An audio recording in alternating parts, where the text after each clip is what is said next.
The Southeast is relatively peaceful, comparatively speaking. Is it Nnamdi Kanu that is Boko Haram? Is Nnamdi Kanu the bandits? Is he the kidnappers in the whole of the North? Is he herdsmen? So I think our problem has become so, usually theoretical, but now so exaggerated practically that we are losing it out. If you see what is happening in APC, that is a ruling government, a political party usually midwives a government. And if there is so much recklessness in a political party, you can imagine what kind of government they are going to midwife. So we have very, very long and serious way to go in this country, unfortunately. But like you rightly asked, the judge yesterday, after a series of arguments, wanted the case to start, but we put up 2 serious motions, on bail. Because if you read the Supreme Court judgment, I've never seen a country, the Court of Appeal gave him, almost acquitted him, discharged and acquitted him, that every charge against him was null and void. And government went to Supreme Court.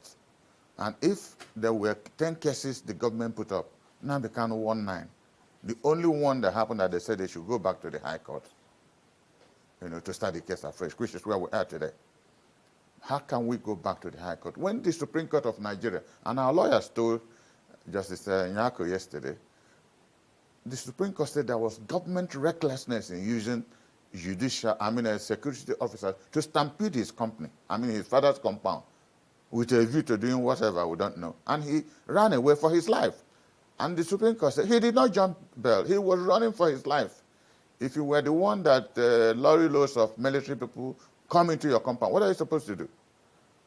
And it was so explicit, but we started ahead. Nobody knows where we're. I'm telling you honestly, I used to have so much faith and trust in this, so much, but it's dissolving. It's dissolving to the extent that in 1979, most of us were in People's PRP, my good self. People's Redemption Party. People's Redemption Party. We only about 2 remaining now at that top level in Southeast. Late Shino Achebe, people didn't know, was a PRP member. Uche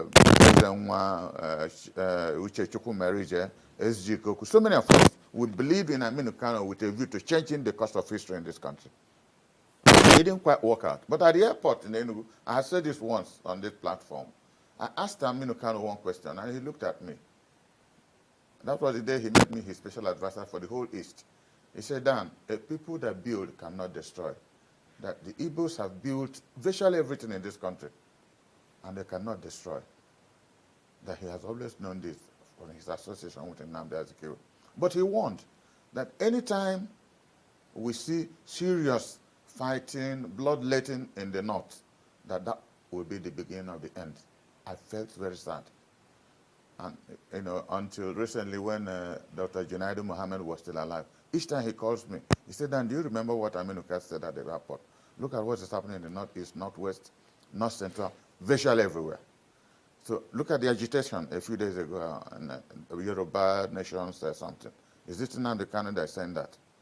So I have a statement to make, especially to Tinubu, whom I know personally.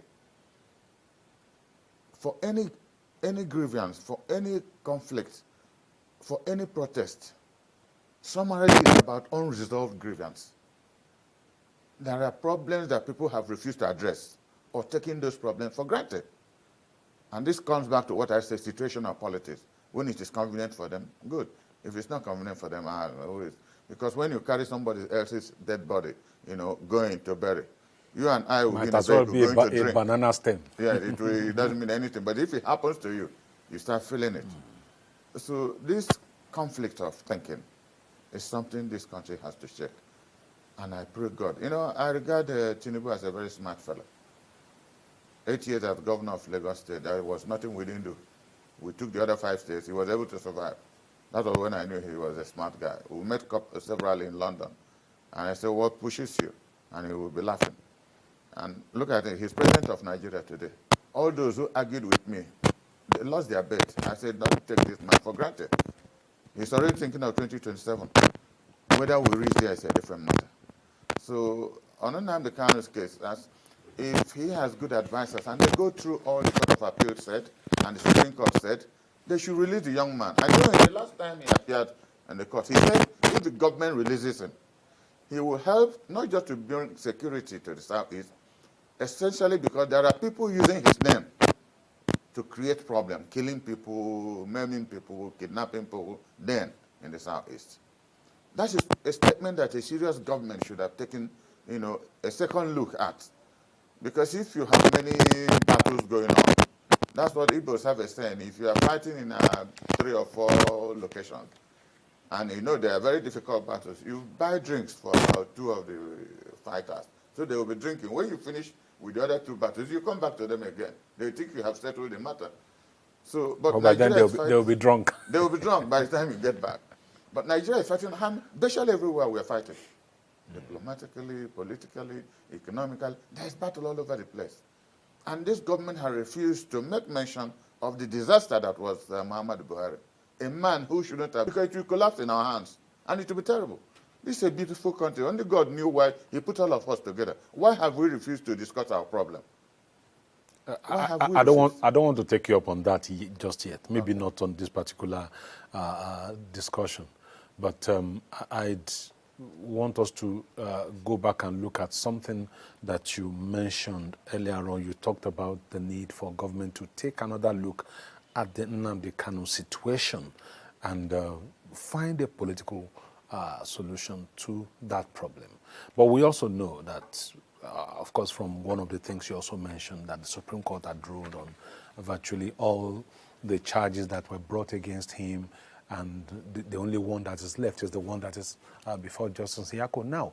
Now, when you say, let us find a political solution to this, what about the court case that is on now, the one you went for yesterday? Well, as you see, for 20 years, America was in Afghanistan with all the military might of America.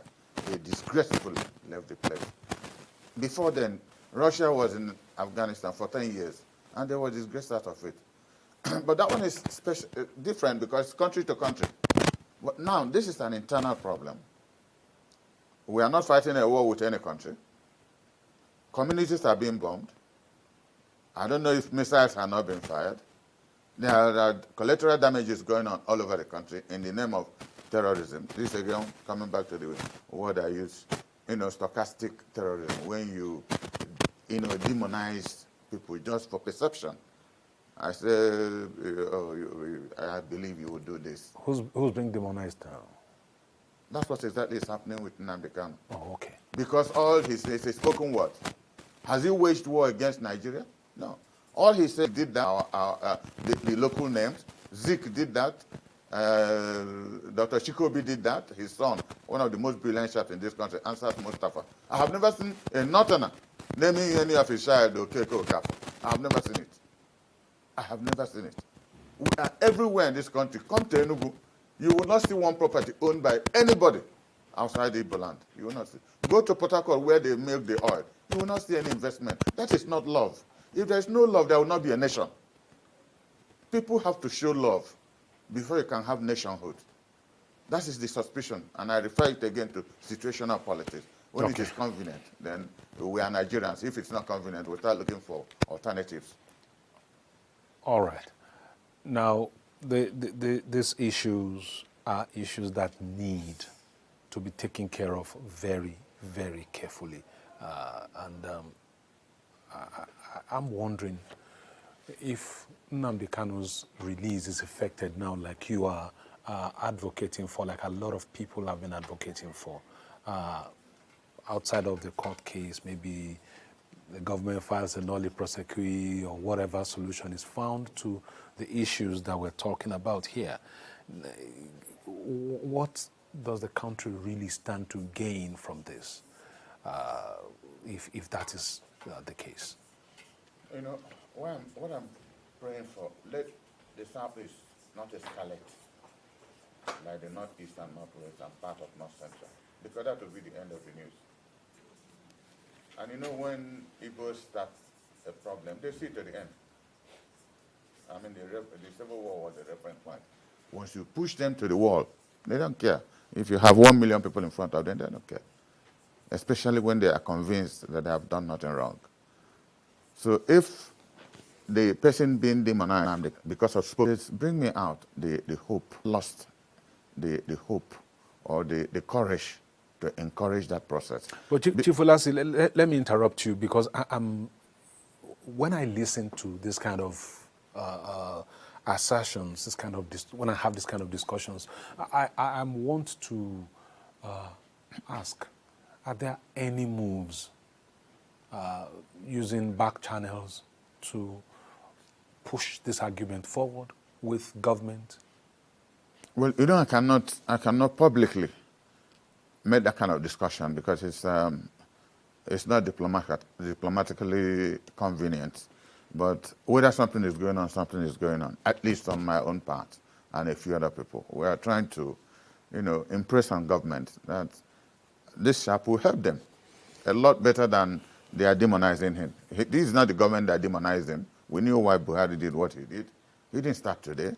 From the coup of 1983, the same problem. And you start to ask yourself, why this hatred? We had a coup in 1983. Shehu Shagari was put in a guest house. Ekwueme was put at Kirikiri prison. And he was vice president. And he made a broadcast that Ekwueme was involved in every business MPN did.